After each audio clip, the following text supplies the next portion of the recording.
Hey friend, hey. Before you scroll on, I do need to talk to you about a couple of books that I read this week. I mean, technically I read them in 2 days. We won't discuss that, okay? I was like reading and rotten. Okay. One of these books is because of my good friend Kima. Okay. She started this and I read the first book, and then our little group of friends, we decided to read the rest of the series. And I was just like, well, I've already read that book.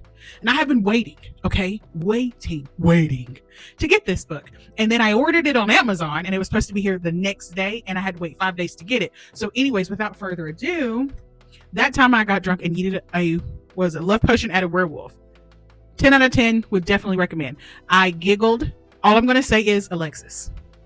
That's it. You need to read the book. You need to read it. First, you need to read That Time I Got Drunk and Saved a Demon. So that way, when you make it to this, you understand what's going on. You understand the world, yada, yada, yada. However, this book was good. The second book that I got was because it came out.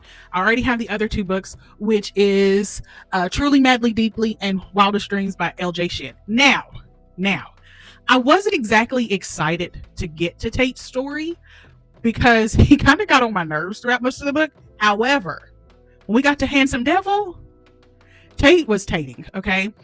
We learned more about his growing up and why he is the way he is. I also loved the representation of OCD because your girl has that, Prozac for the win.